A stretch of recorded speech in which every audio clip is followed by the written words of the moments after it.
Director of Kofi Annan Foundation, our distinguished speakers and panelists, Member of Parliaments, Senators, and my fellow Malaysians. The last 5 years have been transition years for Malaysia. The country had to navigate many challenges, ranging from the global pandemic to a change of 4 prime ministers in 5 years. I can only say Malaysia boleh. Through all the challenges, Malaysia has always strived towards a healthy democratic journey guided by the leaders and most importantly, the Rakyat, people. Global Bersih is very proud to be a part of this journey. After achieving a much anticipated change at the federal level in the 14th general election, Global Bersih's then President Bala Chalaya approached Kofi Annan Foundation with an idea to organize a roundtable in Malaysia. With Kofi Annan Foundation's expertise and the local partner Bersih's support, the roundtable, the way forward to fair and free election, focusing on electoral reform, was held at this very spot in 2018. Years later, here we are again talking about another very timely and important theme. The concept of a coalition is familiar to us, as our political parties have worked together as a group with shared interests even before our country's independence. The real challenge now lies in the idea of governing as a coalition government and working towards creating a healthy and conducive environment for governing the nation. The emergence of a coalition government is the beginning of a new political era for Malaysia. Echoing the words of our former Dewan Rakyat speaker, Tan Sri Arif Yusof, during his speech at the last roundtable, the results of our electoral reforms must not merely be to have clean, fair and free elections, but also for Malaysia to become a robust multi-party democracy. This event is an excellent opportunity to strengthen governance by the coalition in Malaysia. Yesterday, we had the privilege of listening to experts talk about how to find political stability in a hung government, then proceeded to the role of the opposition and shadow cabinet. We also spoke about how to steer a post-election coalition government.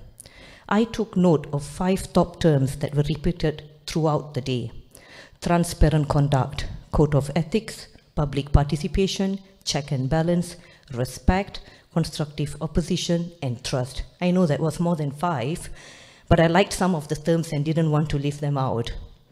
The ideas behind these terms are what we can use to guide our path to identify the opportunities hidden behind the challenges that we are facing today. Today, we will talk about how to empower the parliamentarians and the role of media and civil society. We hope that the outcome from this roundtable can and will be used as building blocks for better governance or a hammer to break the walls and obstacles in our journey towards creating sustainable reform. Global Bersih represents a very unique group of Malaysians living in overseas. Many might think, why would Malaysians in overseas are interested in reform and changes in the nation? But your Malaysia is the same Malaysia we have. We have only one nation that we are all working together towards. I thank our partners at Bersih and Kofi Annan Foundation for their support and effort in organizing this event. I also thank the Speaker of Parliament for providing us this monumental venue.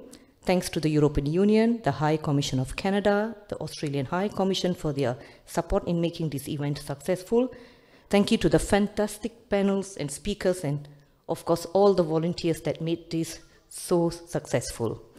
Most of all, thank you all the participants for joining us today in our journey to create the Malaysia we want and the one we deserve. Thank you very much. Thank you, Nimarno. So without further ado, let us just begin with the sessions, the following sessions. So taking on with the discussions of what we have left yesterday, today we will discuss 2 sessions focusing on stakeholder, including the parliamentarian, civil society, and the media. So the next sessions will be on empowering parliamentarians. I would like to invite the moderator, Mr. Declan O'Brien, to come on stage to moderate these sessions and introduce the panelists. Declan is the head of Elections and Democracy Program in Kofi Annan Foundation. He also has vast experience in humanitarian and peacekeeping operation. Declan, the floor is yours. Good morning. Thank you very much for that kind introduction, and Namala, thank you for that good recap of the discussions yesterday. This panel this morning, our penultimate panel, is about empowering politicians, particularly opposition and backbench MPs. And I think it's very much at the heart of the discussions for this conference. As we talked about yesterday, democracy is more than just the elections. It's about governance. And after all the negotiations are done and all the voting is done, MPs need to be able to come to this place. They need to be able to meet and discuss. They need to be able to propose and pass laws and policies in the interests of... I'm not that tall. Thanks. They need to be able to act in the best interests of their constituents and indeed the people of Malaysia as a whole. And that question, how we can empower them to do so, is very much at the center of our discussions today. So how can opposition and backbench MPs be empowered to play a constructive role in what can be a rather fractious relationship of a post-coalition government? And this is never straightforward. I think even in single-party instances, this is always a tense issue. But hopefully our panelists will be able to help us today with some ideas. We, of course, will be building on some of the thoughts that came up yesterday. We touched on the role of shadow cabinets and the opposition. We touched on the role of select committees.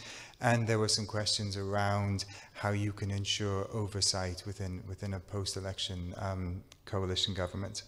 Now, I think we have a great panel today. I think one that's certainly capable of living up to the high standards set by the discussants yesterday. First and foremost, we have Mala Balakrishnan, who, according to everybody I've spoken, she denies it, but according to everybody I've spoken to, she is one of the country's foremost experts on parliamentary affairs.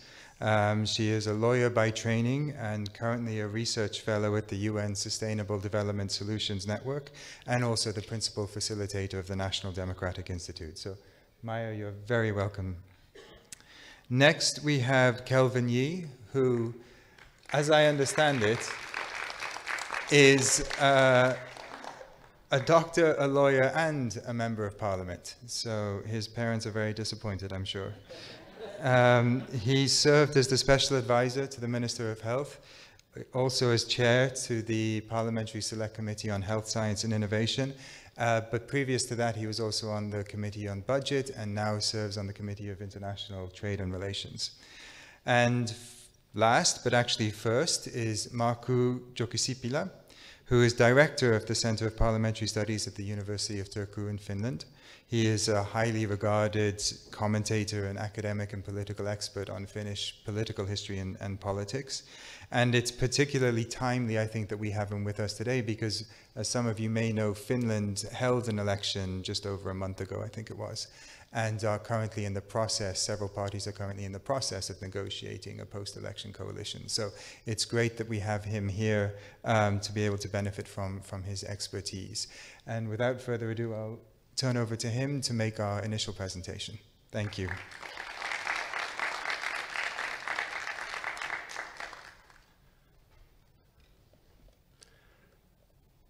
Okay, thank you, Declan, for your kind words of introduction. Your Excellencies, esteemed members of the Parliament, ladies and gentlemen, I'm very happy to be here in this extremely important and fascinating event. I would like to thank Kofi Annan Foundation, the Persi, the Speaker of the Parliament of Malaysia, and all the other organizations for the invitation to speak here. It's an honor and a privilege to be able to present you with the experiences of my own country, Finland, in making the multi-party coalition democracy work. And exactly like Declan just told you, we are currently in the process of forming a government, and it's not easy, but I think that once again we will be having a new government in Finland in just a couple of weeks' time. And I promised Declan that my presentation is going to last from 15 minutes to 20 minutes, and I try to keep that promise, although it's not easy because I have so many things to tell you. I have to start with a brief introduction. to Finnish history, for I do not assume that you all here are familiar with Finnish history. Finland is a parliamentary republic where the power is held by the people who on their behalf are represented by the parliament and 200 MPs in the parliament. The parliament is unicameral and it has elections every 4 years. We just had the parliamentary elections in the beginning of April, and now 4 parties in the current parliament are in the process of forming a new government. Finland became independent from under the rule of Imperial Russia in 1917. Only after 7 weeks of independence, a civil war broke out between the bourgeois whites and the working class reds, as the socialists felt that the reforms could not be achieved without a revolution. In the interwar years, in 1920s, 1930s, country was mostly governed by parties in the political center and in the political right. Communist Party was illegal all the way up to 1944. During the Second World War, Finland fought 3 different campaigns. First, it had to defend itself alone against the offensive by Soviet Union in 1939-1940 in the Winter War. Then in 1941 to 1944, it fought alongside Hitler's Germany, National Socialist Germany, against Soviet Union in the so-called Continuation War. Lastly, in 1944 to 1945, it had to drive the Germans out of the country in Lapland War. 100,000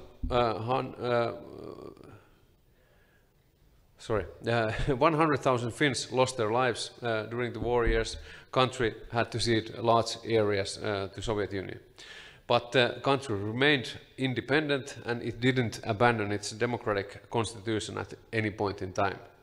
It wasn't occupied by any outside country and it didn't it wasn't occupied by any outside power during any point in time in the war years, and this was a rare achievement in European history during the Second World War. Most of the countries were occupied by at least Germany or Soviet Union at some point in time. After the war in 1940s, 1950s, life was filled with tasks of reconstruction and gradual return to a full membership in the international community for Finland. Country's freedom of maneuver was restricted by the fact that it was tightly in the Soviet sphere of influence and Soviet sphere of interest, and had to take Moscow's interests into account in its foreign and security political decision making.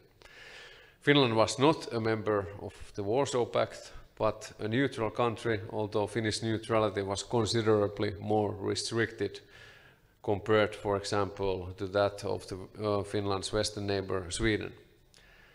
However, in 1960s, 70s and 80s, Finland was able to build a Nordic welfare state in the world record speed and become one of the wealthiest countries in the whole world.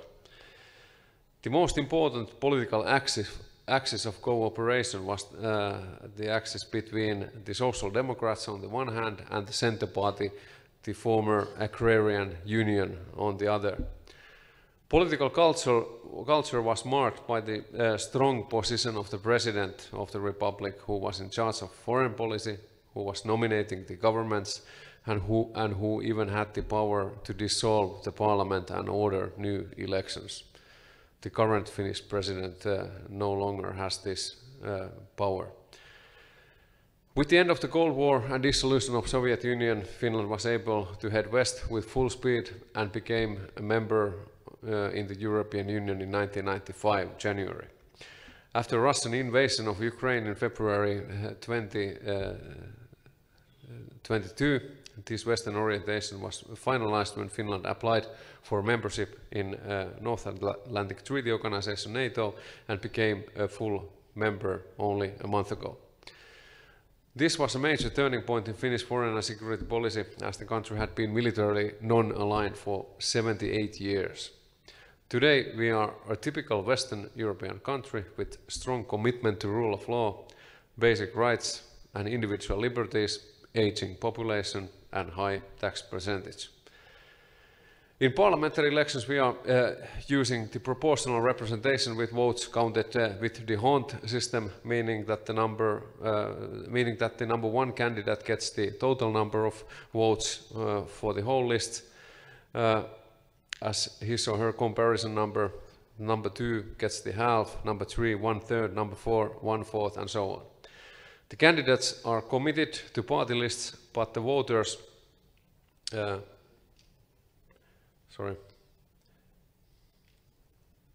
But the voters are free to choose which person on the list they vote for, so it's not a closed list system. It's a combination of voting for a list and voting for an individual candidate. We have 12 election districts, and number of MPs elected from each one of these districts ranges from 6 in the smallest in Lapland to 37 in the biggest near Helsinki. In total, there are 200 seats in the parliament, like I mentioned. And like Declan just told us, we just had parliamentary elections 1 month ago. Currently, there are 9 parties represented in the parliament. The biggest ones are the centre-right National Coalition Party with 48 seats, National Conservative Populist True Finns with 46 seats, and Social Democrats with 43 seats. In the middle group, there are former Agrarian Party Centre with 23 seats, the Greens, the Ecological Party with 13 seats, and the Left Alliance Party most on the left with 11 seats. Smallest 3 are the Voice of the Finnish Swedish Minority, the Swedish People Party with 9 seats, Conservative Religious Christian Democrats with 5 seats, and then a liberal rightist movement now, which is ideologically a little bit difficult to explain, with only a single seat in the parliament.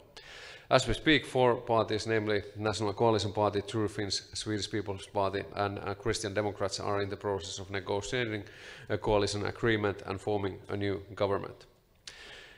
In Finland, forming a government is a flexible and creative process. Parties go to the elections without committing in advance to any certain coalition partnerships, but keep the options open.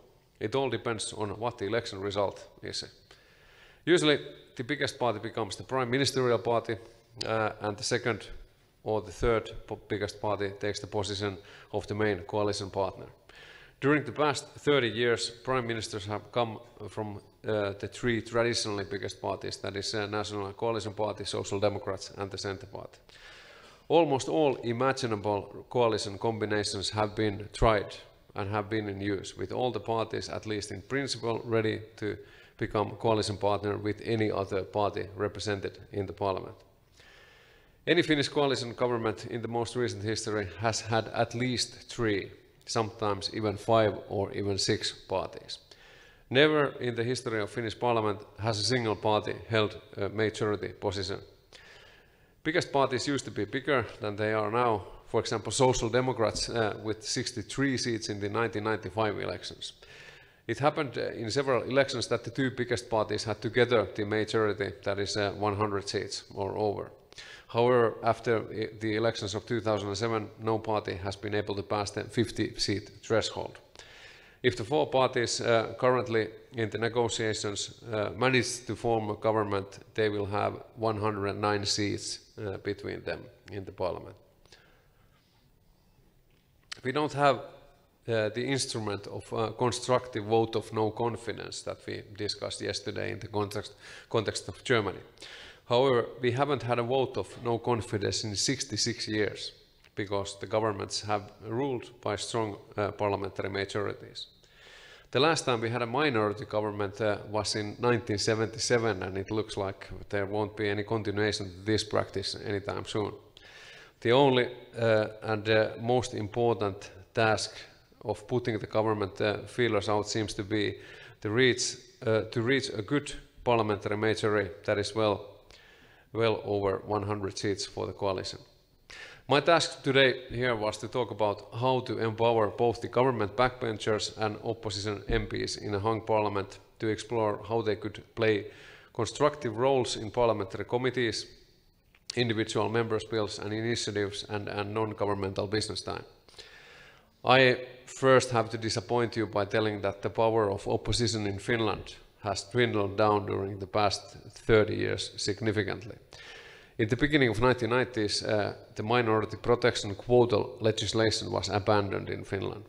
It had meant that any group of 67 members of the parliament out of 200, that is 1/3, could stop advancement of any bill and put it on the table over the next elections, meaning de facto killing it completely. This meant that in tight spots and with politically difficult pieces of legislation, the government had to negotiate with the opposition to guarantee the adequate level of support. So, if vote of no confidence is practically a dead letter and minority protections mechanisms are no longer in place, what motivates Finnish opposition politicians? That is a good question. Firstly, there is work in the committees, parliamentary committees.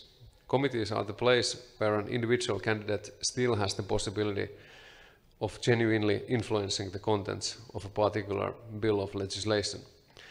With the skills of persuasion, argumentation and rhetorical flair, even an opposition MP can achieve significant changes in legislation. This explains why places in the high-profile committees, like the Constitutional Committee, the Grand Committee, which is responsible for the EU policies, and the Financial Committee, are eagerly contested among the members of the Parliament, even in the opposition parties. Because of the dwindling down in size of the big parties, the parliamentary majorities have grown smaller in Finland. This creates a potentially active role for the opposition as well. Every now and then it happens that the government is internally so divided on some particular issue that the party leaders decides not to force individual MPs to vote for the government's bill in the parliament. This usually means that the bill doesn't get behind it necessary number of votes from the government ranks only, meaning that there has to be support from the opposition as well. And this, on its parts, empowers the opposition at least momentarily and gives its leverage in its proceedings with the government. Some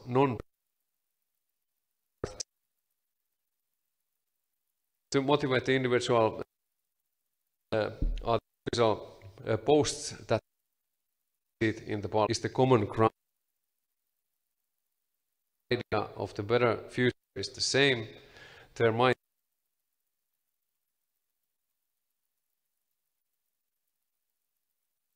want to bend the rules. You want to play by the might be.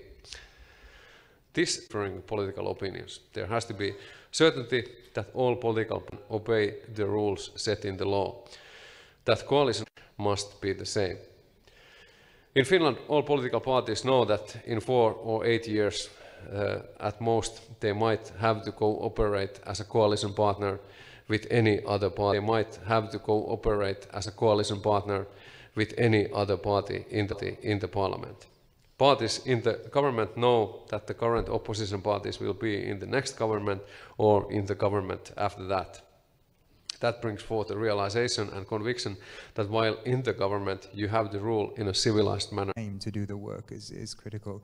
And also this question around, I would ask, you referred to some of the more important committees in Finland, and it would be interesting to know if they are indeed permanent, if they have sort of permanent capacity, if they are institutionalized. But perhaps before we get to that, Kelvin, any thoughts from the number of committees, and you've tried on Marku and Matt? Especially the back have when it comes to policy making, policy direction of the country. But of course, politics in is bargaining within the select committees. And that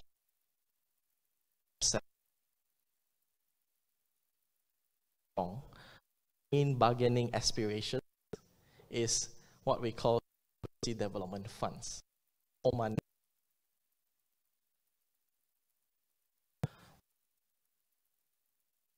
Years. And because, as I said, the public is not on the policy work, but on how much cash we can to our ground. Then we have to get more MPs, more. In fact, at that time, it was difficult to get them to come for me. Gain. Win basic necessity of excellence or success of an MP is to find consensus within a bipartisan nature, to find middle grounds and negotiation skills, and even trust within each other to push an agenda that is good for the country as a whole. Can we renegotiate? How can we really come to a middle ground on policies that are important in the different parties and empower the get them ready to be a good, and that's where the training ground. My thoughts and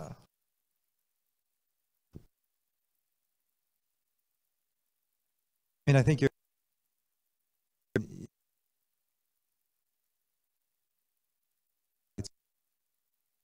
of MP. None of them. Some select committees are very highly contested because of the influence and the prominence that they can come with. So, select committees, some members of Parliament position would actually think long and hard between taking a role as a chair of the committee because of the influence there. I think something that you all mentioned, institution giving a role, and that's perhaps Marco, come back to that question about how prominent in Finland. I mean, permanent? Do they come with budgets? Are their chairs renewed? What's the institutional robustness there that can? Yeah. Finnish system doesn't. It isn't like the Westminster system. It's a different kind of thing, and committees have a constitutional status. They are in the Finnish constitution, and the whole process of legislation relies on the existence of committees. So that whenever there's a new piece of legislation is first time handled in the general session, and it gets sent to a certain committee. Discussion is about what is the right committee for this or that particular legislation, and then the brunt of political work with a particular happens in the committee session. Then it's more about just accepting or declining the particular legislation. Wording of bill or draft that happens in the committee. And as mentioned in Finnish constitution, and this chairmanship really ordinary rank, and if you are chairman of a committee, I think that to your salary if you are doing that, and then elections, your part of those parties that form the people who there tend to be those who are chairmen in the parliamentary committee, various political lives. So it's very blessed in the Finnish committees are the place.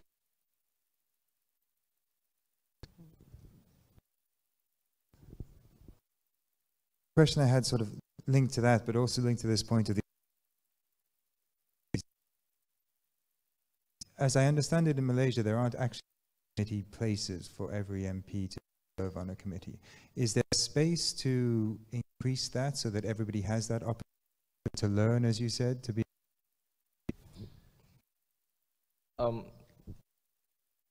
There is space. It takes political will as well as the decision on the speaker on these they are. The decision is what they call home select committee, which decides on which select committee there is and also the members that is in the select committee. So of course, at this of the select committees that was recently announced a few months ago, pushing for more.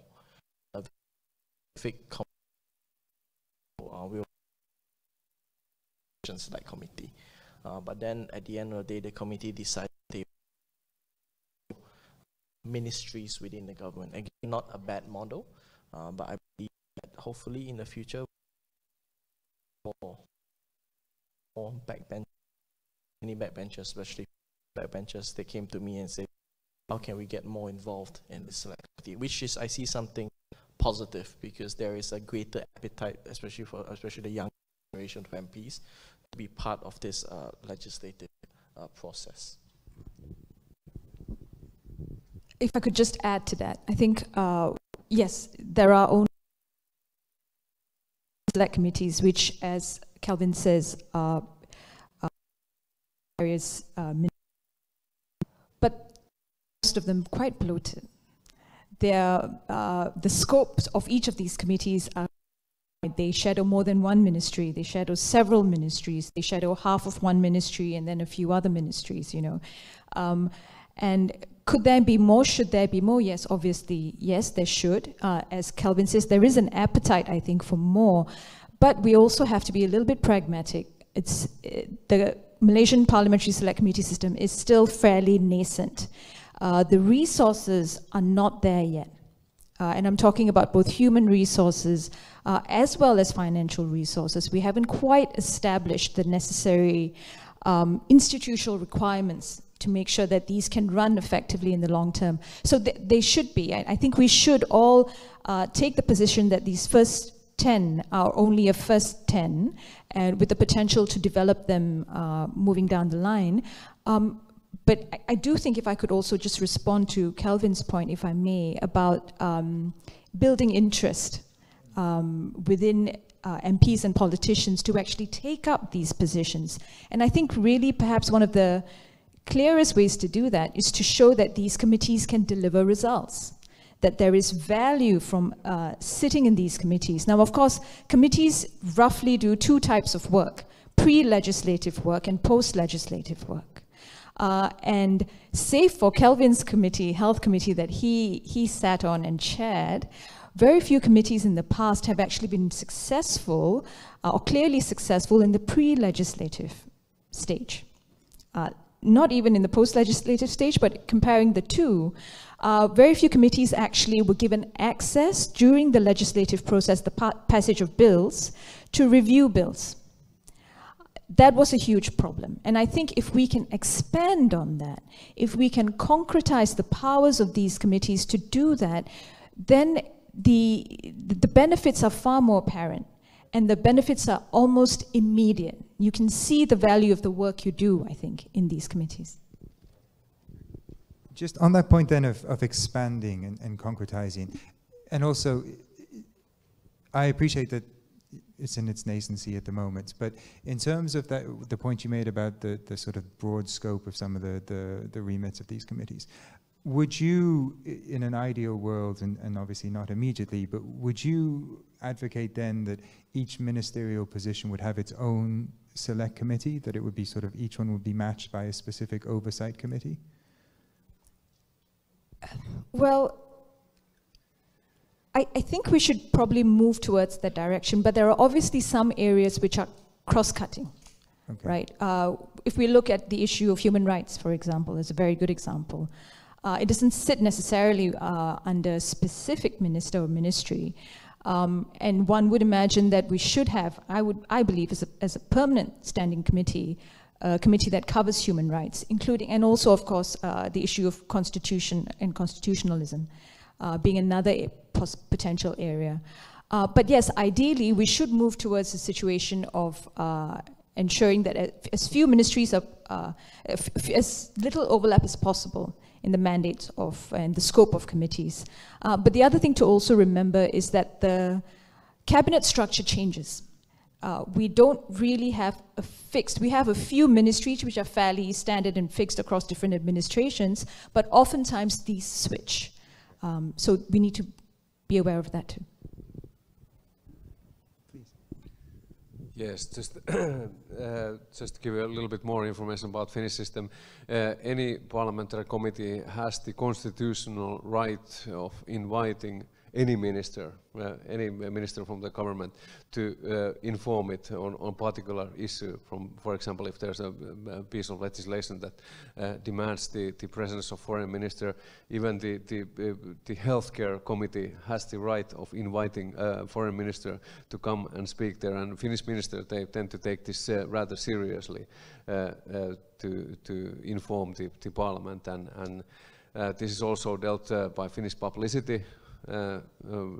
Newspapers are writing about how the ministers have been faring in committee hearings and so on. But then one thing that I didn't deal with in my presentation was that it has taken a long time in Finland to reach this mature level of parliamentarism and this working relationship between government and parliament, because I mentioned that in 1918 we had a civil war, and that created a situation for almost 20 years when the bourgeois side of the political spectrum did not want to cooperate with the working class parties. And it was the first time in 1937 when there was a common government, so that the Social Democrats were together in the government with the center-rightist groups. So it was almost 20 years to heal those wounds that were created in the Civil War in 1918. And then it even took this existential crisis of an offensive from Soviet Union in 1939-1940 to be able to create this common consensus and national unity that was needed to create then in the post-war decades the Nordic welfare society. So it was a long time in coming, a very long process, 50 years or even more in Finland. There's just, I think, one more question I'd ask before we open it up to questions from the audience, which is this issue of timing that came up earlier and also yesterday, because if I've understood it correctly, at the moment Parliament sits for about 70 days, and a hefty chunk of that is reserved for sort of government business and ministerial business, which leaves maybe not so much time for parliamentary select committees to make reports or have debates, and also private members. When you were part of your various committees, did you find it hard in order to sort of get your items on the agenda? Actually, not really. Even though parliamentary sessions are limited, but then the select committees can call for meetings outside of parliamentary time. Okay. So the issues wasn't so much of timing. The issues were limitations imposed on us by certain standing orders. I can give you an example. Something that I've been fighting for since last time was to change Standing Order 83.4, which actually says that the committee can only functions based on issues that are referred by the House. So some ministers or some public figures that are controversial uses these standing orders to not turn up for select committees hearing because this issue has not been referred by the House. And for an issue to be referred by the House, the majority has to agree. So if it's a controversial issue that is against the government of the day, why would the House want to refer it to the select committee? So that is where our limitations is formed. In my case, I'm a bit more privileged in the sense that the minister that we oversee, the health minister, and to a certain extent the science and innovation minister, they were open to come when we invite them. They don't use these standing orders against me, even though we asked the tough questions, and we were very active in the pre-legislative phase on trying to influence bills that the government wants to put forth. So it's not so much of time, but limitations is standing orders. Limitations is interest from the MPs, because number one, we need to get the quorum for us to sit. So if the MPs are not interested, we cannot get the quorums. And if we come out with a report, like my committee came out with 3 main reports, and we helped with two main legislations. In order to get a report out, we need the quorum of people to come. And if that report is, for example, not favorable to the government of the day, the government MPs may veto the report, and they are majority in the select committee. So I was the chairman, but I was an opposition member at that time. So that was one of the hurdles that I had to face. So that's why I said negotiations, coming to find a middle ground, that is the skill that we need to learn. Okay, well, look, I mean, there's a lot there that I'd like to follow up on, but I think one of the notes from yesterday is that we need to move to the sort of Q&A with the audience quicker. So we'll open it up now to the audience. I think, as with yesterday, we've got 4 microphones. I'll select maybe 2 or 3 questions at a time. If you could just quickly introduce yourself and ask a question, that would be great. We'll start with Chin Wat, and then this Mr. over here. Thank you, Declan. I have a questions for our Malaysian panelists. We have 222 MPs here, minus 49 in the administrations and 2 deputy speakers. We have 171 MPs who are backbenchers and opposition MPs. We have 90 seats in the 10 committees and 14 seats in the public account committees. That basically means that we have 57 MPs by default without any parliamentary committee responsibility. And we know the reason, as Maha pointed out, is that we do not have money to support all these committees. Question is, if we're going to set up 6 committees and each costs us 3 million a year, that will be only 18 million. How much, in comparison, is the loss that we suffer for having ill-considered, inadequately consulted public policies and laws? And the other questions that we have to think about is that we are paying some of the government backbenchers with lucrative jobs at government-linked companies. Why not we actually pay our MPs to do their jobs here in the House? How do we get out of this penny-wise, pound-foolish mentality? How can the parliamentarians, the media, and the civil society push for this shift in mentality, in thinking? Thank you. Thank you. Yes, I'm Ui Heng from the Kuala Lumpur and Selangor Chinese Assembly Hall. I have 2 questions. One is, if we were to name only one, the most fundamental role of the parliamentarian, what is that? And then second question, what is considered a good parliamentarian? Thank you. Thank you. Well, I think Chin Wat's question was for our Malaysian colleagues. So Maha, perhaps I'll ask you to start.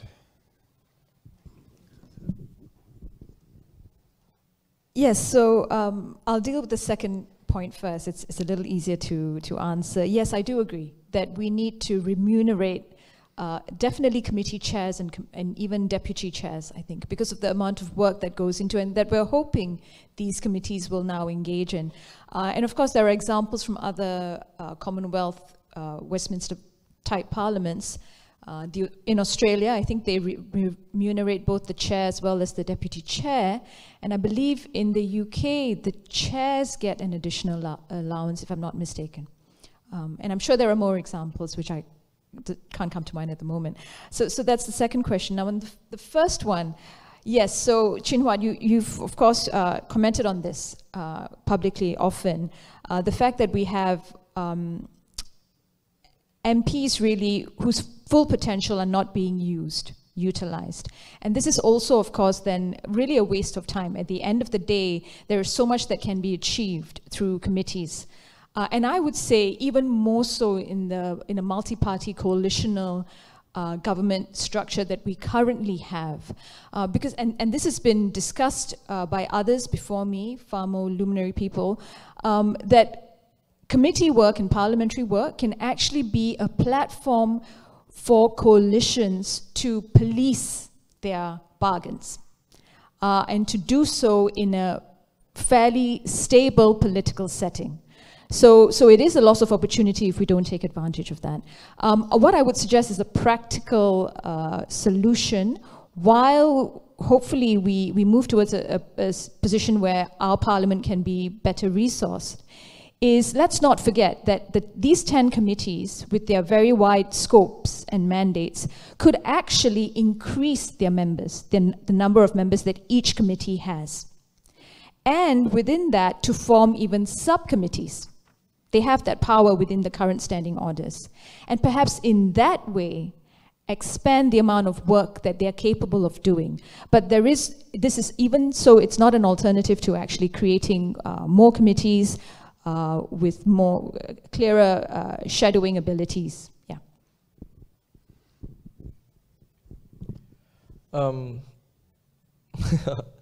Okay, just to share my experience, when I was the chair of the select committee, we were not paid any additional allowances.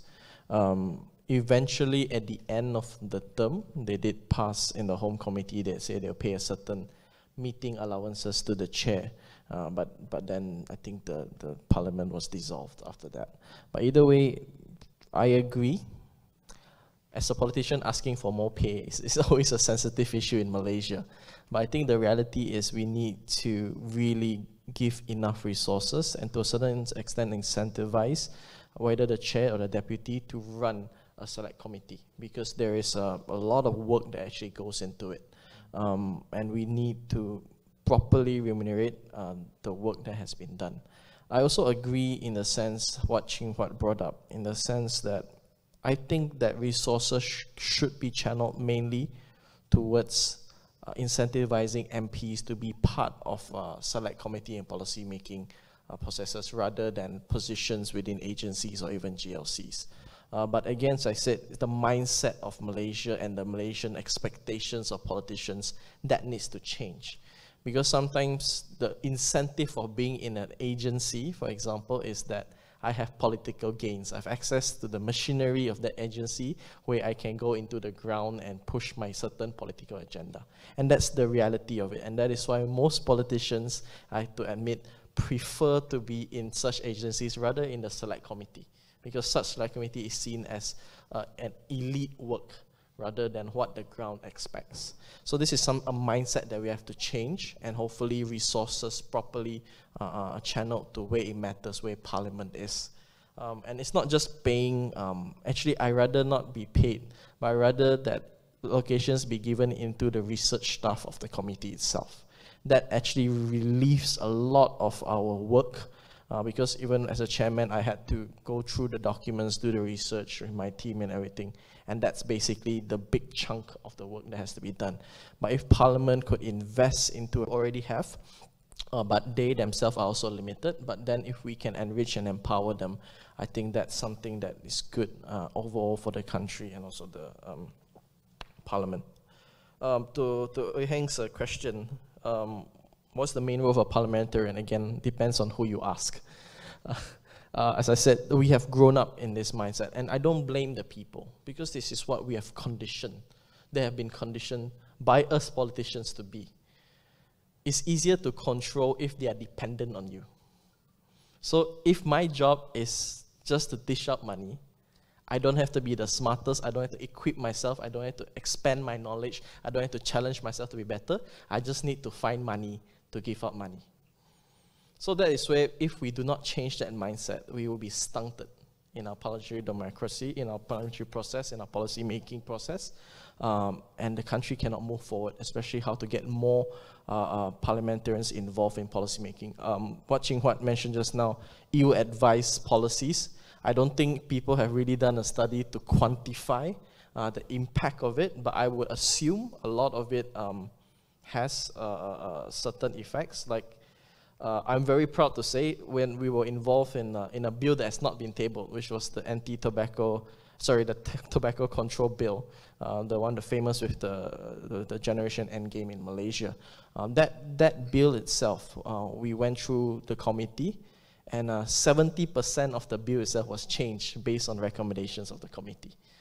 So that shows the impact. And myself, I feel, even though I wasn't paid, but it's that passion project. You're part of that process. And I believe a lot of young MPs or even general MPs, they want to be part of that process to show that they really can make an impact. But with that said, there are of course some that see the political aim, which is how much money can I dish out to the ground? And that's what we here all have a role to play to try to change that mindset. How we empower the welfare agencies, how we empower other government agencies that's supposed to do the job. And we as MPs concentrate on what we are supposed to do. Yeah, just to add a couple of comments on Finnish system. Most of the weekly working hours of Finnish parliamentarians are spent in the committees. There are, I think, 15 committees currently, and any parliamentarian MP is a member of at least 2 committees, and they are meeting 2 or 3 times a week, several hours at a time. So that is where the actual work of a Finnish MP is happening, in these committees, which are, like I said, mentioned already in the constitution. And then I want to answer the question about what is the most important task for a parliamentarian. Finnish constitution says that the state power in Finland belongs to the people, which is represented by the parliament. And there I have the answer to that question. The parliamentarian's most important task is to represent the people and try to somehow know as thoroughly as possible what the people wants, and that is a 24/7 job, I would say. Just on this question of remuneration, but also recognition of the work of the committees, because I appreciate that it is very sensitive, and not just here, anywhere in the world where you see those headlines, you know, Parliament votes itself a pay rise, it never goes down well, and you always need to have questions. But one of the ways that you can kind of, you know, talk through that is by making sure that people are aware of the work that's been done in the committees and the impact that they are having. And I wanted to ask, and just forgive my ignorance of the Malaysian context, but how accessible are the committees to average Malaysians? I mean, are the meetings televised? Are the reports public? Are there minutes made available? And if not, is there more that can be done in order to highlight the role that you're playing and the significant amount of work that goes into being part of a committee?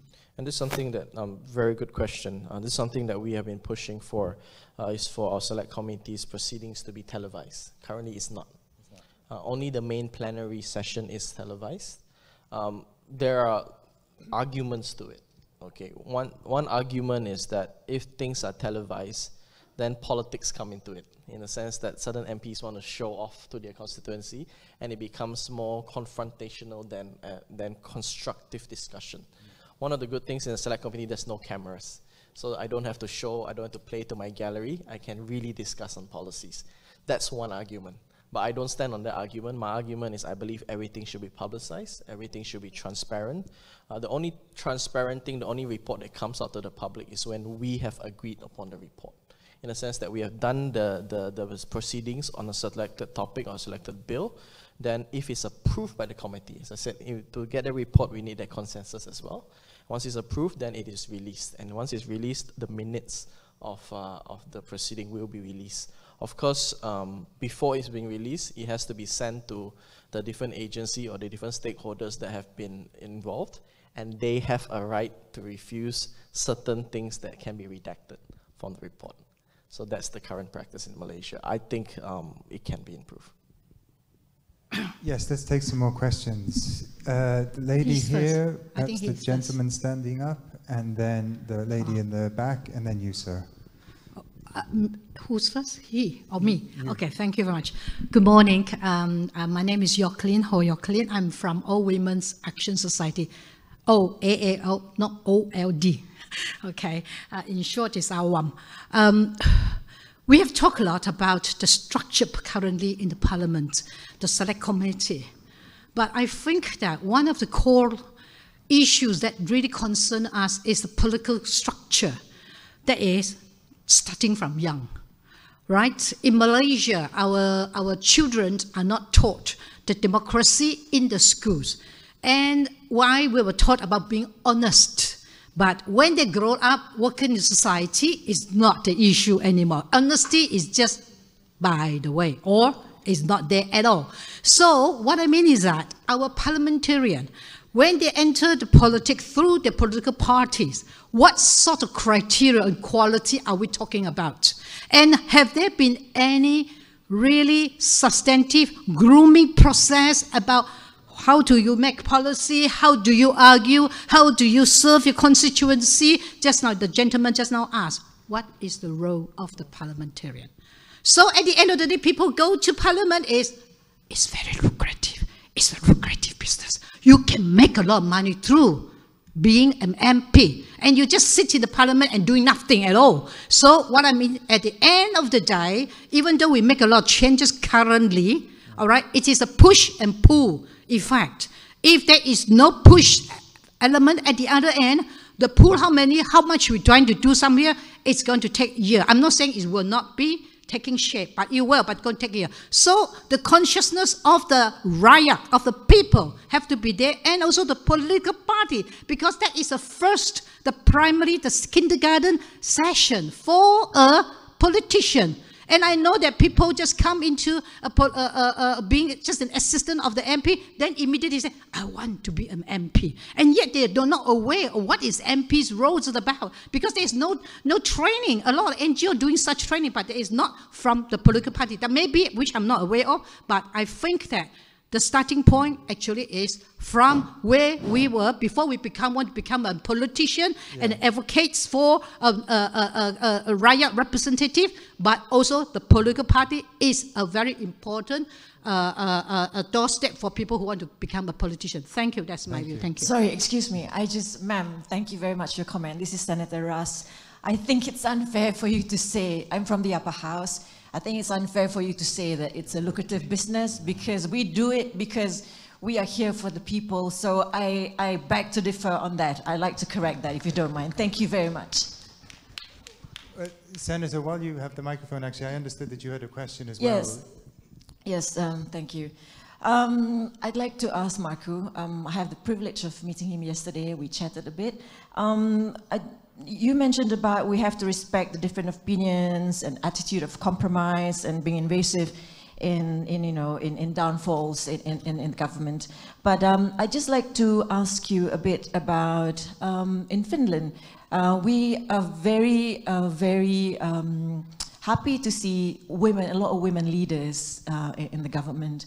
And your previous Prime Minister, Sanna Marin, I've been reading that some of her downfalls and how the Finnish people, what they feel towards her time as the Premier.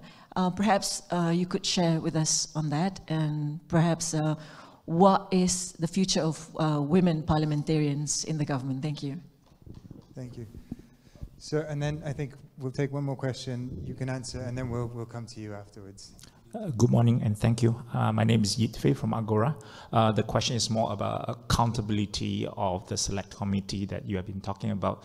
As we are talking about incentive for the MPs to become part of the select committee, what are the mechanisms that we can use to hold these select committees member accountable as they gain more and more influence and power? For example, just now we heard about the influence that 70% of the bills successfully amended. What actually happened during this negotiation? Is this information accessible to the public? And what's the right level of transparencies and accountability that we can expect? Great. Thank you. Thank you. Who'd like to start on that series of questions? Okay, I think I have the easiest task to answer the question about women in Finnish politics. This has been a situation already for 20 years that the ratio of female politicians and male politicians has been somewhere so that when we have 200 MPs, at least 90 of them have been female and 110 approximately. So, and I don't remember the exact figures now from 1 month ago, the most recent parliamentary elections, but I would say that it was so that there were something like 95 female candidates and 105 male candidates. And the funny thing for the past 4 years was that we had a 5-party coalition government, and at times all the leaders of those 5 parties were female politicians, and this was an international news, as you know. There were these pictures shown Sanna Marin as the premier, but all the other party leaders, all the other 4 female politicians as well. Well, now we are in the process of forming a government that we will get this very traditional looking guy as the next prime minister, guy who I was studying together with in 1990s in Turku University, guy with glasses and a little bit strong middle section as a 50-year-old guy we tend to have. But even now, although we are going to get a government which is politically on the right, it's rather conservative as well.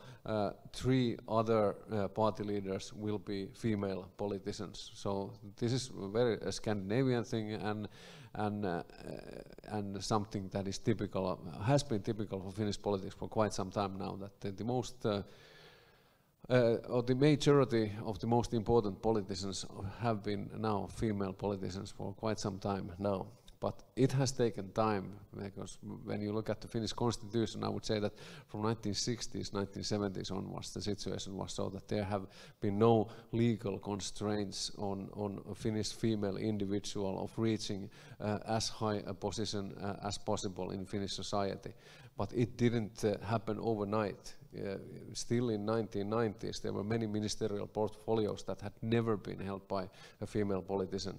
Gradually then it became a more normal thing for a government minister to be a female politician. And now for 10 years or 15 years we have been in a situation when I would say gender or sex is not an issue anymore in Finnish politics. It can be a male politician or female politician, but it's this 100-year story, or even more. But the first Finnish parliament was elected in 1907, so 115 years ago, and it has been a long trip. It took, like I said, in 1990s we started to reach this sexual equality between men and women politicians. Maha, Kelvin, your thoughts perhaps on the other questions about accountability, transparency, and I think that the sort of values and motivations? So to take the question on education around civic knowledge and democracy, yes, obviously it's lacking. It's not a core part of the school syllabus as yet, and what is available, particularly at university level, is fairly top-down. It prioritizes the state. And it deprioritizes citizens' rights. So yes, that needs to be corrected, without a doubt. And this comes back to the question, the point that I made at the very beginning about having a common belief system. Starting from a common ground. What is our common ground? And yes, obviously the education and the efforts need to start at school level.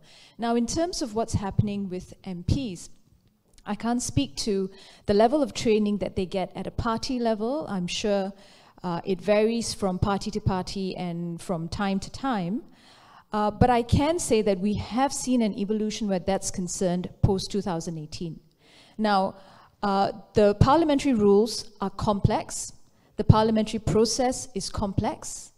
And before you can even start educating and training, it needs to be broken down and understood. And the speaker that came in after 2018, the speaker that took over, and even the current speaker have prioritized this to different extents. And I'm speaking from personal experience. I, for example, was tasked in each of these different administrations to do various things around training of MPs and training of MPs' officers. And we continue to do that. So I'll leave that there. But if I could just add one more point about this issue of education, and I hope this isn't too controversial. But political education, and particularly education around parliament and parliamentary processes, it isn't just for the MPs in this house. It is also for all stakeholders who wish to engage MPs in this house. If you wish to push for a more inclusive and participatory parliamentary process, then it is incumbent upon you to also learn what are the rules, what are the processes, how can we intervene, how do we need to upskill and perhaps even reskill ourselves so that we can add value to the process. The final question, I think, was on the accountability of committees. I think I'm sure Kelvin is probably in a better position to answer this, but I think structurally speaking, the accountability process is built into the fact that at the very most what comes out of a committee is its final report and recommendations.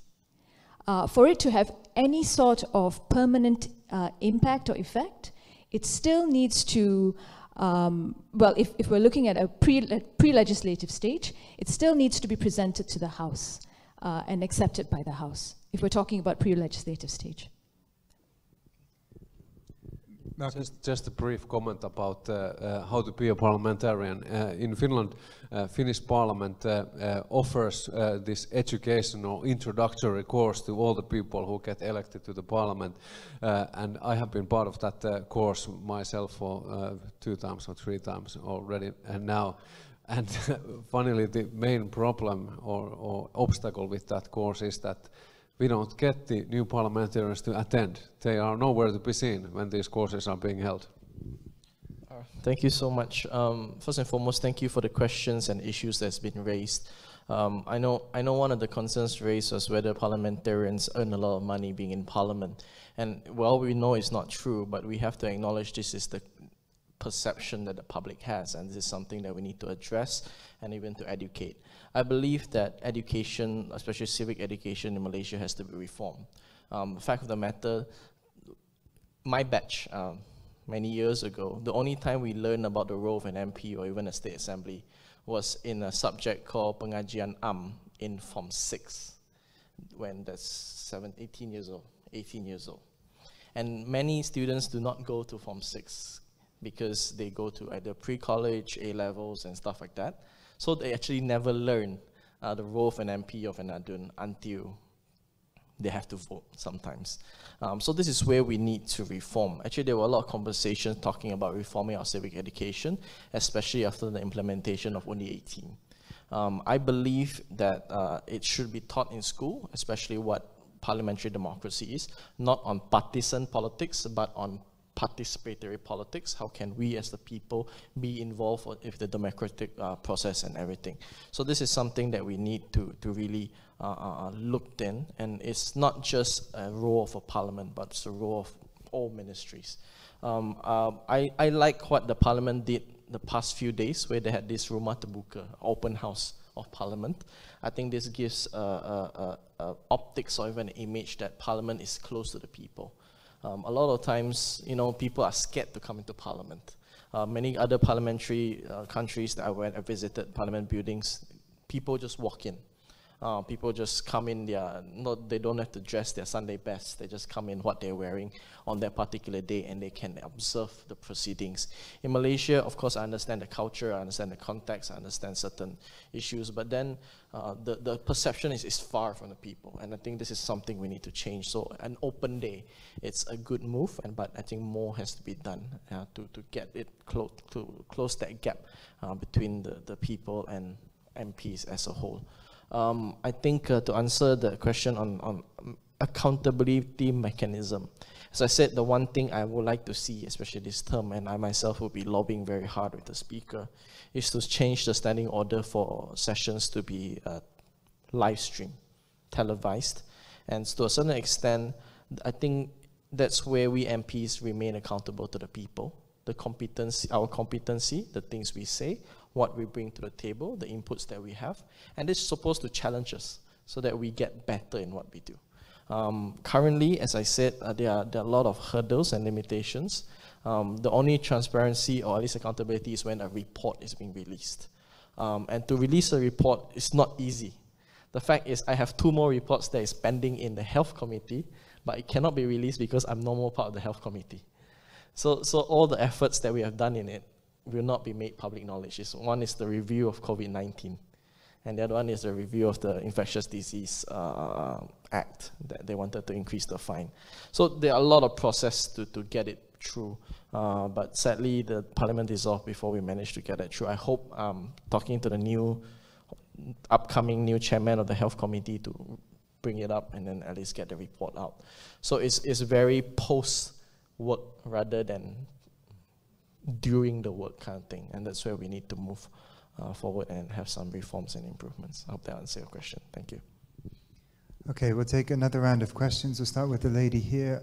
Sir, then to you, and perhaps the lady at the back then. Thank you. I'm Mary Magdalene Pereira from Aliran.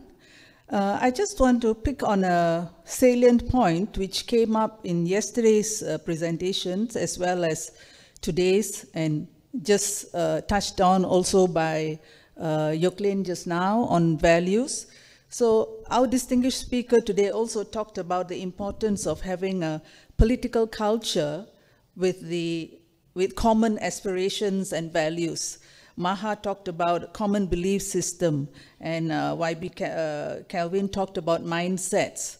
So while we acknowledge that it is important to put in place systems and structures and procedures which are right, which will promote democracy, which will strengthen democracy, we also need to have the right individuals within operating those systems and procedures. So my question is, I know there's a lot of cynicism among some people regarding the new Prime Minister's initiative about Masyarakat Madani, having a civilized society. I was just wondering, how would especially our local speakers, how would you assess this initiative? Would you see that as an effective way to create the much needed congruence of values and aspirations, especially values and aspirations that prioritize the common good?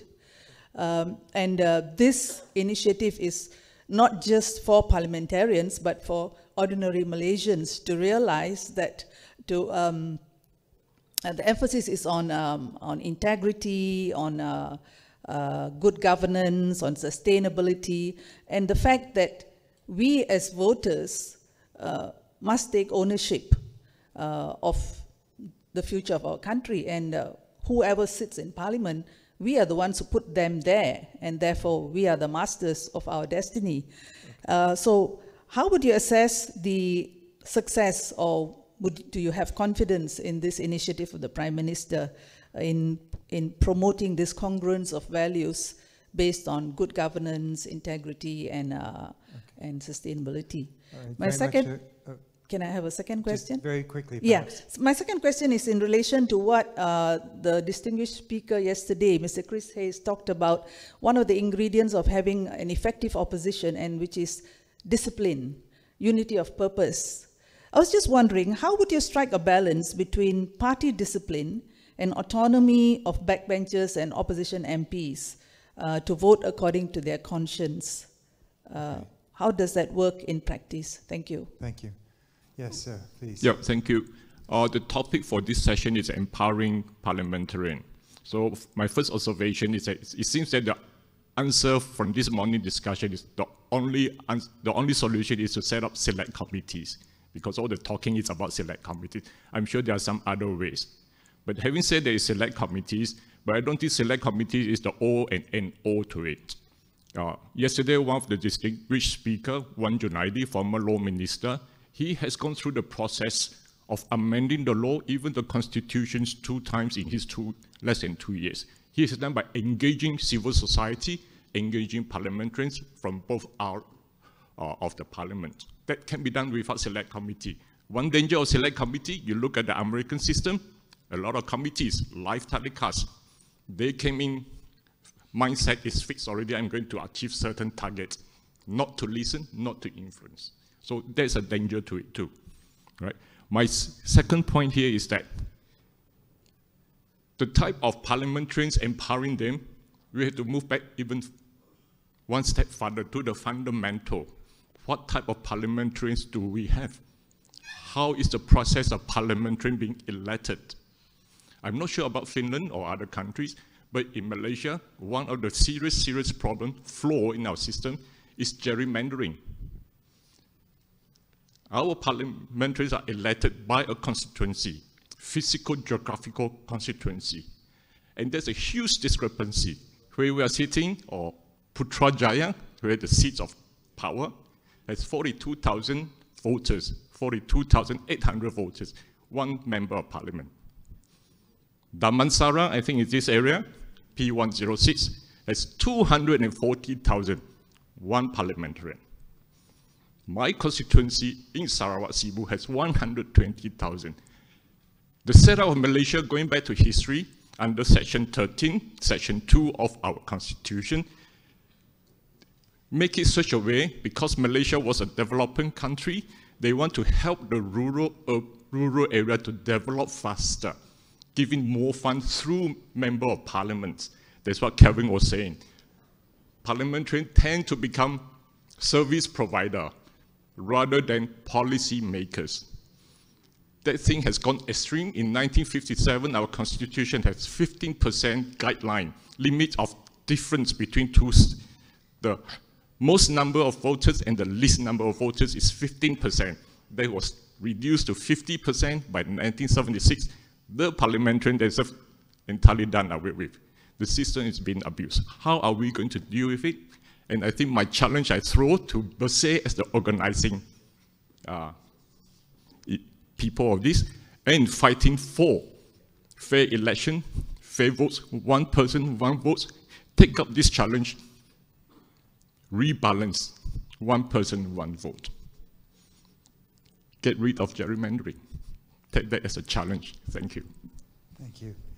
Yes, madam. Hi, Adila, a postgraduate student from University Malaya. I have two questions. The first one, can the institutional reforms be done or be moved by the civil servant instead of the MPs? Because at times, it might take weeks to months for a coalition or unity government to be established post-election. So can the institutional reforms continue being done during that particular time or even after that? And question number two, what makes a good parliamentary officers, and should the parliamentary research officers be hired by the parliament or should MPs be given a location to hire their own research team? Thank you. Thank you. Right, another great round of questions there. Who would like to start? Thank you so much again for the very thought-provoking questions and also input. I think I'll answer from our friend, the lady from Aliran. Basically, she asked for how can we assess the current success of the Malaysian Madani model. Again, I think it's not fair for us to assess it right now. It's only been introduced for the past few months. And I think it has to be assessed over the period of years, whether short-term, mid-term, and long-term, and whether the Prime Ministers and of course the Cabinet and the government and the Raya as a whole, can we really achieve that? I myself, to be honest, I didn't know what the word Madani actually meant, but after researching it, I saw the richness of what the Prime Minister wants to bring. And the challenge we have now is how can we market it to the people on the ground? Because again, for me, when it comes to branding, if somebody needs to pick up a dictionary to look at what it means, then we have an extra challenge. But with that said, the spirit and what the Prime Minister wants to bring is something that we all should champion, especially if we want to see a Malaysia that prioritizes good governance, anti-corruption, and of course, a respect for multiculturalism and diversity in Malaysia. My colleague from Mr. Robert has raised really important questions, and I agree to a certain extent. I agree fully. There are other ways that I think parliamentarians can play their role besides the select committee. He gave an example of the former law minister, which I think, even though we're from different parties, I think he has done a good job in terms of pushing certain reforms. But some of the reforms that he pushed went through a select committee as well. So that is where the importance of the select committee. Why I believe in a select committee is because I believe in accountability. We cannot be dependent on a good minister. We have to be dependent on a good system to empower a good minister. So that is where I think it is important for us. Of course, there are other ways MPs can find, but it does not discount the importance of the select committee. Again, the other input he gave on gerrymandering, again, fully agree. But the abuse happens because parliamentarians pass those laws. Parliamentarians pass constitutional amendments historically that has been maybe hazardous to our situation, and that is why the parliamentarians need to be empowered, parliamentarians to understand what they are voting for. And I think in those days, they basically vote based on what the party whip or what the government of the day asked them to vote for. And it's not something that we want.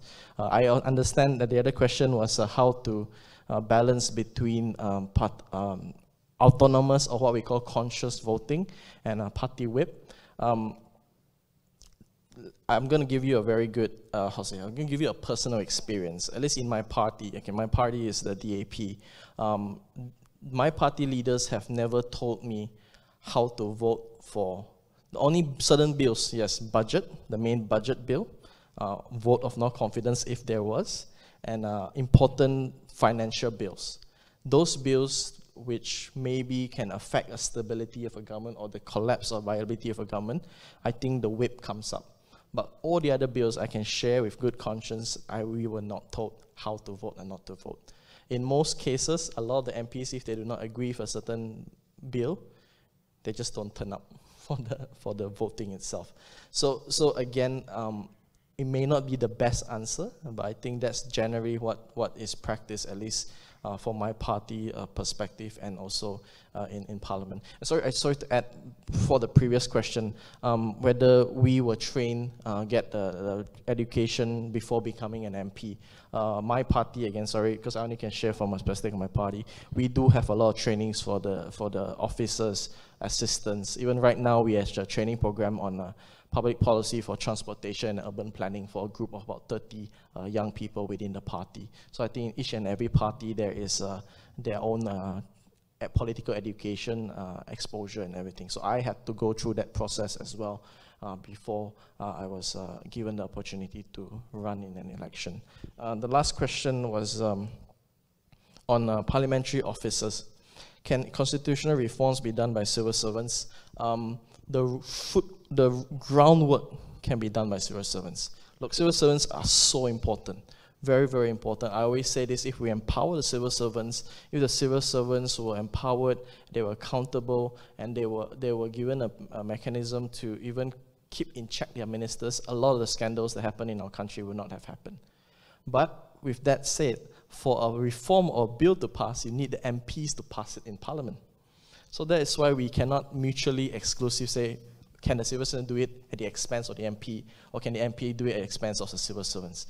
We have to find ways, instead of competing, we have to find ways to complement one another. We all play that role.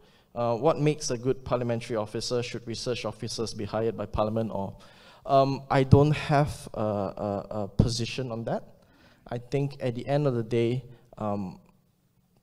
I think there are two sides to it. Maybe Maha can give a better answer on this, but I don't have a position on that. So yeah, thank you.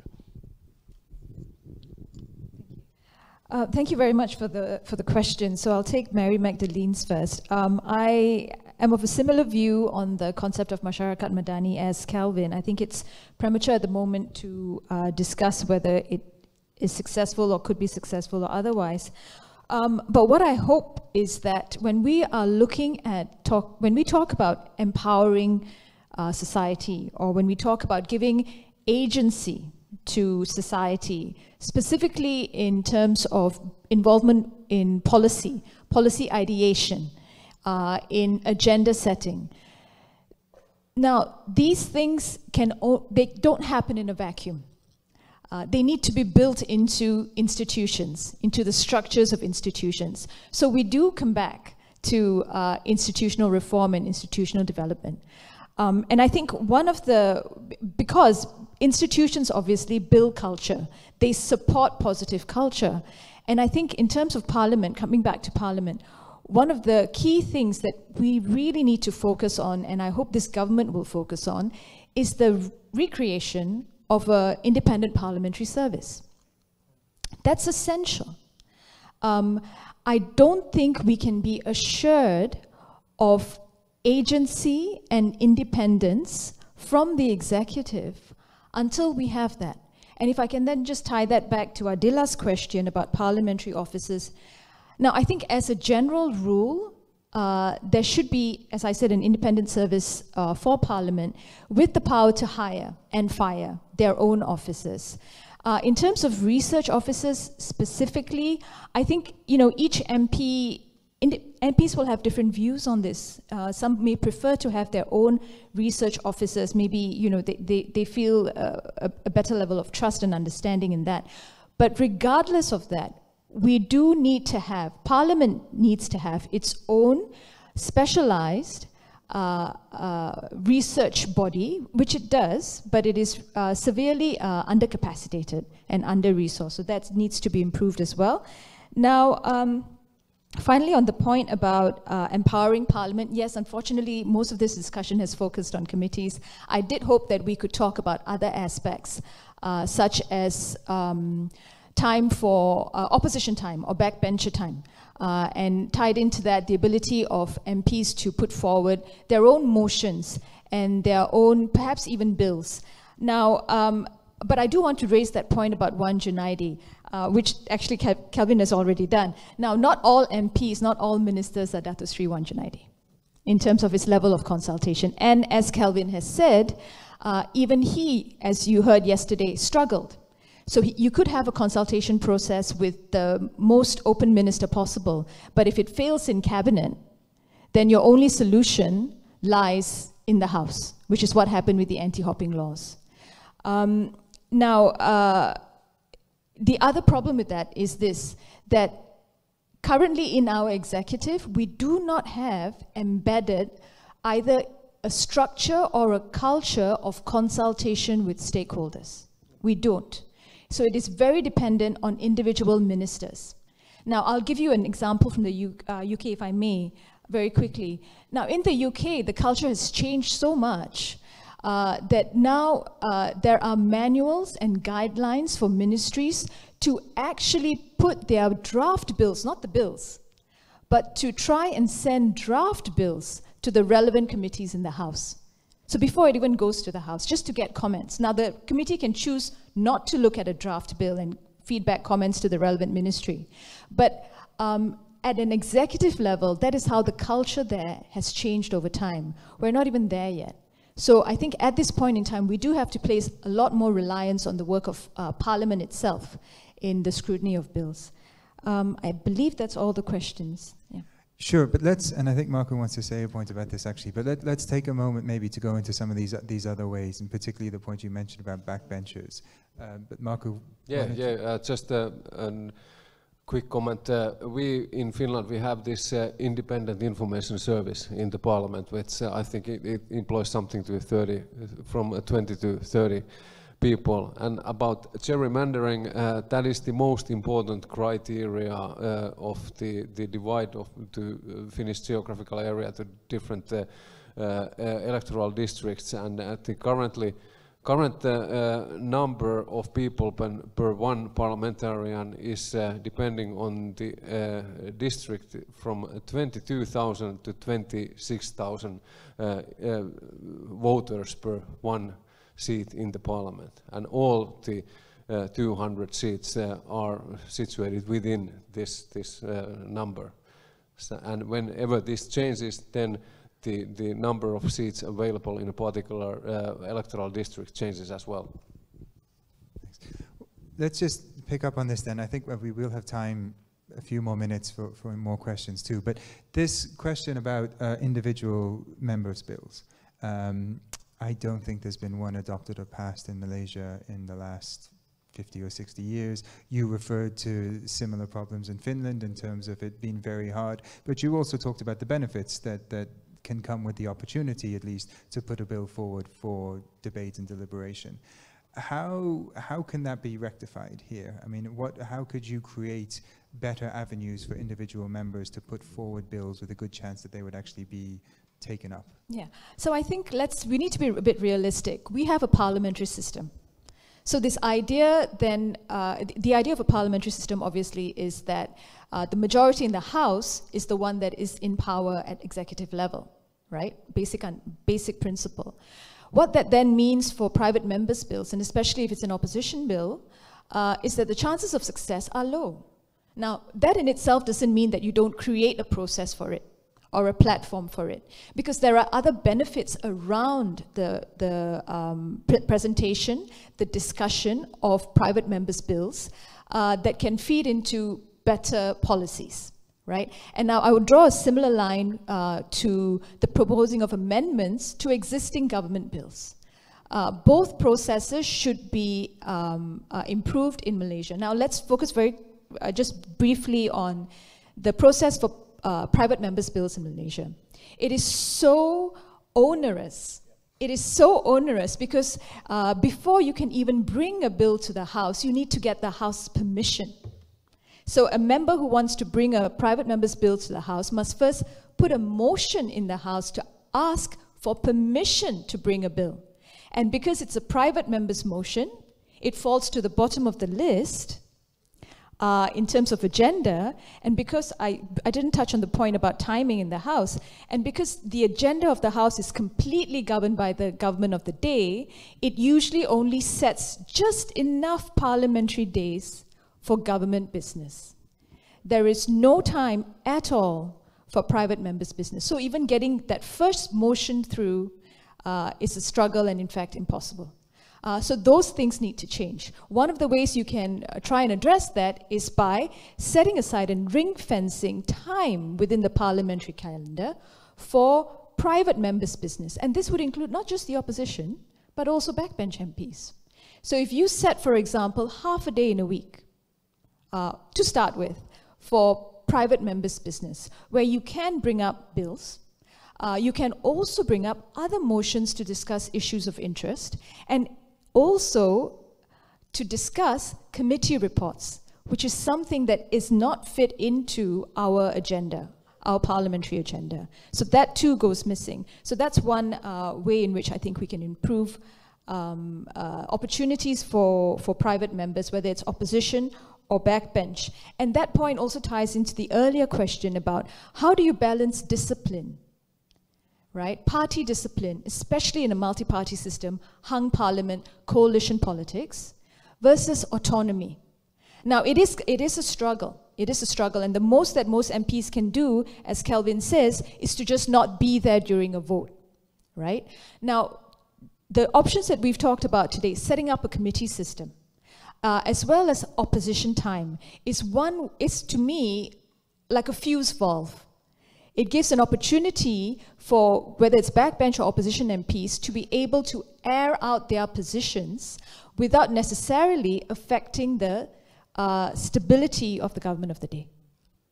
Thanks. Kelvin, any thoughts on that? You were nodding in agreement. I fully agree. Okay. Okay, well, I think we do actually have time for perhaps another round of questions before we break for lunch. Kokin, perhaps, and then the gentleman at the back, and then the lady beside him.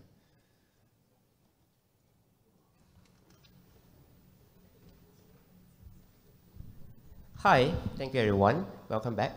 My question is actually for Dr. Maku. So is it okay if I say it now and then you repeat to him? Because he's on break. Wait until he comes back. Yep. Okay, Maybe yeah. the others one can start first. Good morning. So my name is Chang Sis from SDSNA office.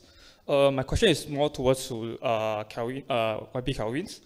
I believe that beside the first batch MP, there are much more experienced MP, a big group of experienced MPs in state or federal levels inside and become a private members now. Those experienced MP might be previous member of administrations.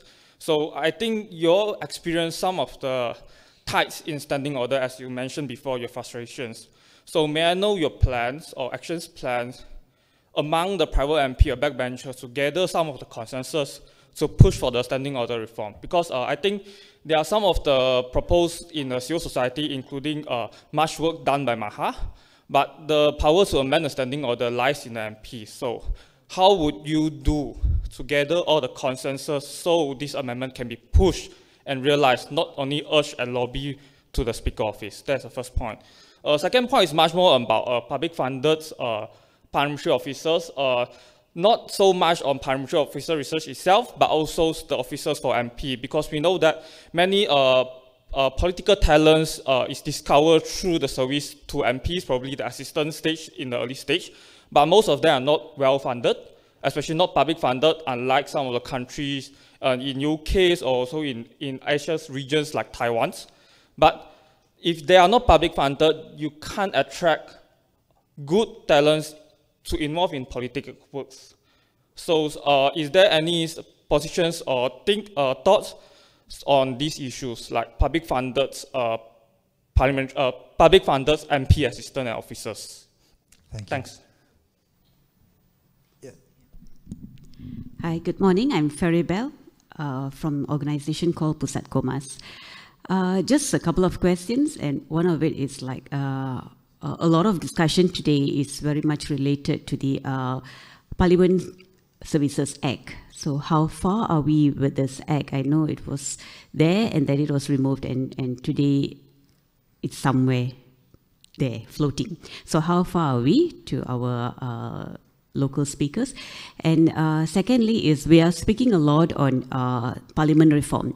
What about the state legislative? Because I know this is where the gaps are as well at the state level. At state level, I believe it's a lot more weaker, and many of the voters, they are unable to even come here and be here or be participative in any of the discussions at parliament. So state is where they are close. They are much closer. So probably Baharu would have done some research on that, on state legislative. So some enlightenment on that. And what I believe is that different states, we have 13 states, and each state have got different procedures. So how are we going to synchronize this, and is that even possible? And in terms of education itself, yeah, we speak a lot that it has to go back in the school system. But also I believe that the members of parliament as well as state assembly person themselves, I think the grooming could also come with them as well, who wants to stand. That means they have to be accountable themselves to be educated and not just jump into politics just because they have the passion for politics. Yeah, thanks. Thank you. I think, Kelvin, some of those first questions were for you anyway, but perhaps as we're nearing the end of time, you could answer and then make any final comments or observations you have as well. Okay, thank you so much. I think to the first question, what are we doing to amend the standing orders? Just to inform you, last year, I think it was the beginning of last year, the speaker at that time called a meeting together with all the chairmen of the different select committees with the Law Minister, Tan Sri Wan Junaidi. We were in that meeting, and basically I myself and a few chairmen, Dato' Sri Azalina, who's the Law Minister now, we were pushing for that common agenda on how to empower the select committees by amending those standing orders. At that time, if I'm not mistaken, it was February. The Law Minister at that time gave us an assurance that by July, that standing order will be amended. However, we do not know why. I actually went and see the speaker again, and he says that there were certain complications, but they are working at it, and eventually the parliament got dissolved, and so on and so forth. But moving forward, what's going to be done? Basically, once all the chairmen for the new select committees has been formed, this is one of the agendas that I'll be pushing them to have that meeting with Dato' Sri Azalina as well as the Speaker of the House to push for those amendments, because to amend the standing orders, he has to go to a standing order committee, he has to go to the home committee, and it's not purely just the MPs itself, but then the parliament itself has to, the committees need to have that political will to do so. So this is what we are going to do, and I'm very optimistic because Dato' Sri Azalina's inside, and she was the one, I still remember in that meeting poking me, Kelvin, fight for it, fight for it, fight for it. So yeah, so now that she's inside, let's hope that changes. The second one, in terms of public funded parliamentary workers, just to inform you, currently as a government MP, we're given Community Development Fund, CDF, and part of it, 300,000, is for our office, so we can hire staff and stuff like that. The issue is when it comes to the opposition MPs. I was in opposition, I was a government, then opposition, then government now. We were not given at that time, so that's where we were very limited. Our resources, my pocket, basically my whole salary was to my staff at that time, so that's where it is a bit limited. I am for more institutionalized funding for both sides, especially when it comes for staffing, because you want an MP to perform to the best of his capacity, whether in opposition or not. You need to empower his ecosystem, he or she, her ecosystem, and that is very, very important. So the last question, Select Committee Service Act progress. We don't have an answer for you now. I think it has to go through the cabinet, but from what I'm hearing, I'm cautiously optimistic. I think this government and this speaker especially is very for it. So something as an MP I'll raise in Parliament and push for updates on the progress of it. Yeah. So on the standing order amendments, I think Kelvin has already explained the process. So it is fairly laborious. There are a number of steps that any proposed amendments have to go through. But yes, we haven't, I personally don't know what progress there is in making these amendments and what they will cover. But it is something that we do need to push for moving forward, alongside, as I said, critically, the Parliamentary Services Act. Now, in terms of addressing the point about state legislative assemblies that was raised by Faribel, yes, so state legislative assemblies, of course, the way in which they work, their procedures, their processes, and access to members of public to those houses has to be improved. But we also must remember that because of this very centralized system of government that we have in Malaysia, the jurisdiction given to various states is actually rather minimal. So I would imagine, while there is a host of issues which are of interest to society and to civil society in particular, that may sit with the state, more often than not, the issues that are of concern to you actually sit here in this house. But in terms of improvements, yes, the states and their legislative bodies operate quite differently, but we do see some commonalities. For example, almost all state assemblies, if not all, have a form of parliamentary questions, which, as most of you would know, is a very useful tool of getting information and data from the government and to raise issues of interest. I think that was it, unless I missed a question. I think so, and I think we'll probably leave it there for this morning. That's been a long discussion. We've asked a lot of our panelists, so thank you very, very much. Thank you to all the questions and the participation. I think that was a very rich discussion. We did spend a lot of time on parliamentary committees. But I think there were some very concrete suggestions and recommendations there that can be taken forward. So we'll leave it there. I think lunch will be in the same place next door. And if I understand correctly, I'll let you do it. Thank you, Declan, and the panelists for this very lively discussions. I think this is one that has many hands raised, and we managed to answer all the questions. I would like to now invite Thomas to give a token of appreciation to the moderator and the panelists. So today we are more relaxed. I can see people are taking pictures, smiling on the camera. So if you take pictures and want to post it on your social media, I would like to invite you guys to put the hashtag #MyDemocracy, MY Democracy, so that this event and this message can spread wide across. Lunch is served at the same place like yesterday. We have 1 hour for lunch, so be back at 1 o'clock, and we will start the last sessions on the role of civil society and the media in this democratization process. Thank you very much. Enjoy your lunch and have some chit-chat with your friends and make some network during lunch as well. So don't forget to put the hashtag #MyDemocracy in all your social medias. Thank you.